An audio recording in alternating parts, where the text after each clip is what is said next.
ورحمة الله وبركاته. أعوذ بالله من الشيطان الرجيم.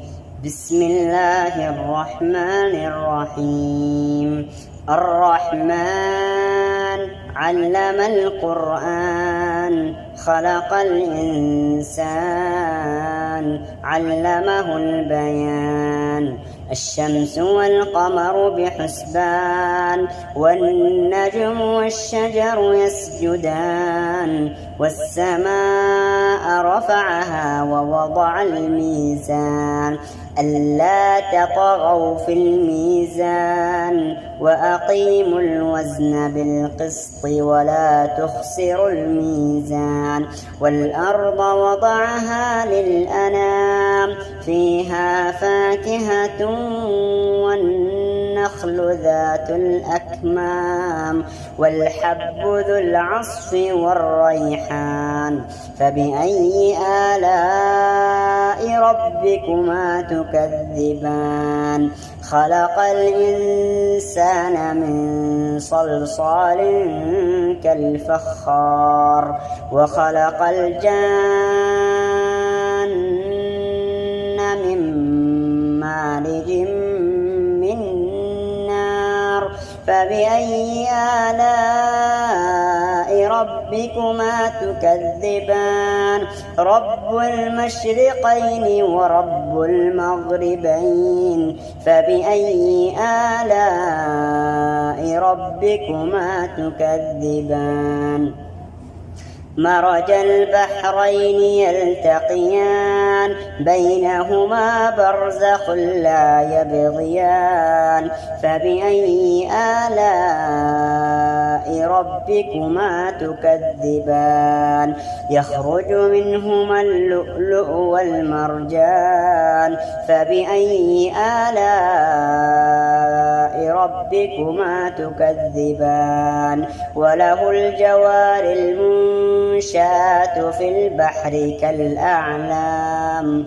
فبأي آلاء ربكما تكذبان؟ كل من عليها فان ويبقى وجه ربك ذو الجلال والإكرام. فبأي آلاء ربكما تكذبان؟ بسم الله الرحمن الرحيم. وإذ قال ربك للملائكة إني جاعل في الأرض خليفة قالوا أتجعل فيها من يفسد فيها ويسفك الدماء ونحن نسبح بحمدك ونقدس لك قال إني أعلم ما لا تعلمون. وعلم آدم الأسماء كلها ثم عرضهم على الملائكة فقال أنبئوني بأسماء هؤلاء إن كنتم صادقين. قالوا سبحانك لا علم لنا إلا ما علمتنا إنك أنت العليم الحكيم. قال يا آدم أنبئهم بأسمائهم. فلما أنبأهم بأسمائهم قال ألم أقل